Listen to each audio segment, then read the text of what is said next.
ناظرین، میں ہوں ملک ظہیر بابر۔ بھارتی ریاست گجرات میں گزشتہ 2 ماہ کے دوران 4 پاکستانی قیدی اپنی جان سے ہاتھ دھو بیٹھے ہیں۔ حکام کے مطابق چاروں جاں بحق ہونے والے یا قتل ہونے والے پاکستانی قیدیوں میں ایک جیسی علامات پائی گئی تھی، اور وہ علامات تھی ذہنی توازن کا درست نہ ہونا اور سانس کی تکلیف کا ہونا۔ یہ بھی بتایا گیا ہے کہ زیادہ تر قیدی جب ان کو ہسپتال میں منتقل کیا گیا تو اس کے چند گھنٹوں بعد ہی وہ اپنی جان سے ہاتھ دھو بیٹھے۔ یعنی دلچسپ اعداد و شمار کچھ اور بھی ہیں جو کہ الارمنگ بھی ہیں کہ 1 سال میں بھارتی جیلوں میں جو غیر ملکی جو قیدی تھے، 101 ٹوٹل قیدی تھے جو جاں بحق ہوئے۔ 101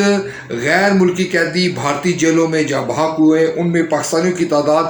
66 تھی۔ یہ غیر ملکی میڈیا کی رپورٹ ہے کہ 66 پاکستانی اس میں، یعنی اکثریت پاکستانی بھارتی جیلوں میں اپنی زندگیوں سے ہاتھ دھو بیٹھے۔ دوسرا جو ایک اور جو فگر ہے، 1 جنوری کو دونوں ملکوں نے قیدیوں کی فہرست کا تبادلہ کیا، جس کے مطابق بھارت کے پاس پاکستان کے 265 جو ہے پاکستانی موجود ہیں جو قیدیوں کی شکل موجود ہے، اور جو عام شہری ہیں، اور جب ان میں ماہی گیروں کی تعداد 97 بتائی گئی ہے۔ دوسری طرف پاکستان نے جو فہرست بھارت کو دی ہے، اس کے مطابق پاکستان کے پاس 54 عام بھارتی شہری قید میں ہیں، جبکہ 270 ماہی گیر ہیں جو کہ قید میں ہے پاکستان کی مختلف جیلوں میں۔ ناظرین، کسی بھی جو قیدی کا مارا جانا، مر جانا، یہ اس میں الگ الگ فرق ہے۔ یعنی کہ ایک شخص بیمار ہے، قید میں ہے، اور وہ اس کا انتقال ہو جاتا ہے تو یہ معاملہ مختلف ہے، چاہے وہ پاکستان میں اس کا انتقال ہو یا کہ بھارت میں ہو۔ مگر اب غیر ملکی میڈیا یہ کہہ رہا ہے کہ 2 ماہ کے دوران 4 جو پاکستانی جاں بحق ہوئے ہیں یا قتل کر دیے گئے ہیں بھارتی گجرات کی جو ریاست ہے وہاں پر ہوئے۔ ناظرین، یہ گجرات کی ریاست وہی ہے جہاں پر مودی صاحب نے مسلمانوں کا کشت و خون کیا، بربریت کا مظاہرہ کیا، اور مودی صاحب کسائی کے طور پر، گجرات کے کسائی کے طور پر نریندر مودی کو جانا جاتا تھا، اور نریندر مودی نے جب وہ وہاں پر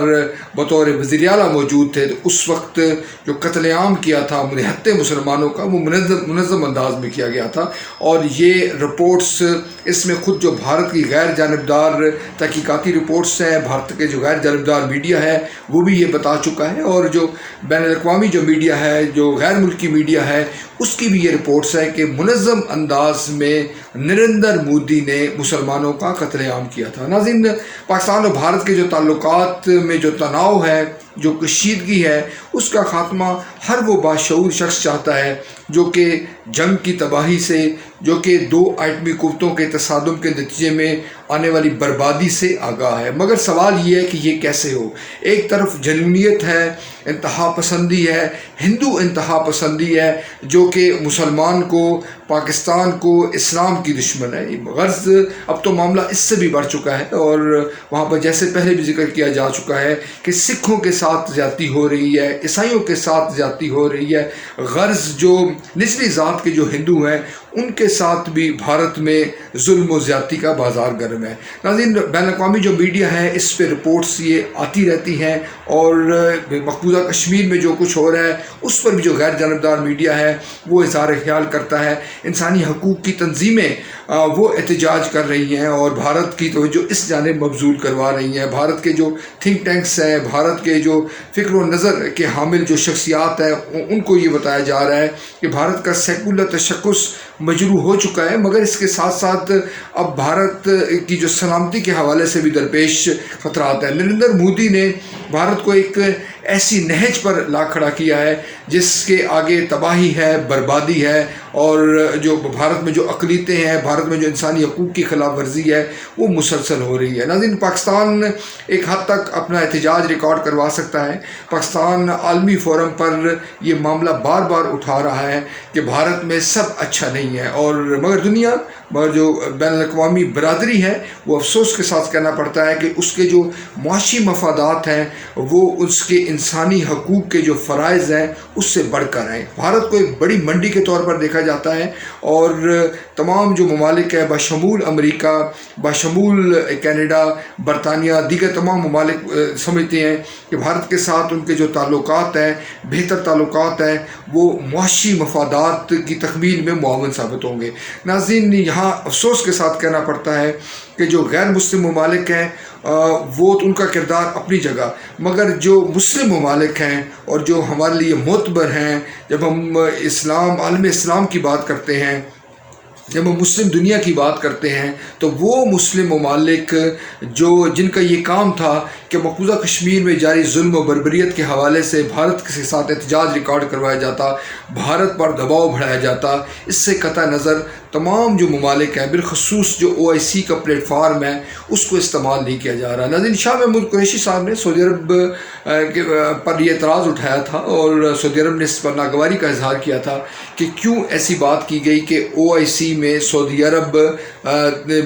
بھارت پر دباؤ ڈالے کہ مقبوضہ کشمیر میں جاری مظالم کا نوٹس لیا جائے۔ ناظرین، پاکستان اور بھارت کے جو تعلقات میں تناؤ ہے، دنیا اس وقت کسی طور پر اس کو سیٹل کرنے کو تیار نہیں ہے۔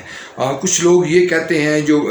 سفارتی امور کے ماہرین ہیں، کہ وہ یہ سمجھتے ہیں کہ پاکستان اور بھارت کی جو قیادت ہے، دراصل یہ ان کی ذمہ داری ہے کہ آپس کے جو تعلقات ہیں ان کو درست کیا جائے۔ مگر سوال پھر وہی ہے، اگر ایک طرف انتہا پسندی ہے، ہندو دہشت گردی ہے، ہندو بربریت ہے، اور انسانی حقوق کی مسلسل خلاف ورزی ہے، چند کو چھوڑ کر، ایک مخصوص گروہ کو چھوڑ کر بھارت میں کوئی بھی محفوظ نہیں ہے، تو سوال یہ ہے کہ بات چیت کا عمل کہاں سے شروع کیا جائے۔ ناظرین،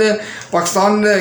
کے میں جو ہے بھارت میں جو انسانی حقوق خلاف اس پر اتفاق رائے پایا جاتا ہے، مگر یہ بھی بدقسمتی کا معاملہ ہے کہ ہماری جو مختلف سیاسی جماعتیں ہیں وہ اپنی مفادات کی اس طرح سے اسیر ہیں کہ وہ بھارت کے حوالے سے کوئی بڑی بات کہنے کو تیار نہیں ہے۔ مثال کے طور پر PDM کی جو شامل جماعتیں ہیں، ان میں شاید ہی آپ نے کبھی سنا ہو کہ مسلم لیگ نون ہو، یا پاکستان پیپلز پارٹی ہو، عوامی نیشنل پارٹی ہو، مولانا فضل الرحمان کی جماعت ہو، کہ وہ مقبوضہ جموں و کشمیر کا معاملہ بار بار اٹھائیں، اس تواتر کے ساتھ اٹھائیں کہ بھارت کو شرمندگی دلائیں اور بھارت کو یہ پیغام دیں کہ مقبوضہ کشمیر میں جاری ظلم و بربریت پر تمام جو پاکستانی قوم ہے یا حکومت اور اپوزیشن کا موقف ایک ہے۔ ناظرین، یہ جو معاملہ ہے، یہ ہمارے جو میڈیا ہے اس میں بھی بڑا ہائی لائٹ نہیں ہوتا، اور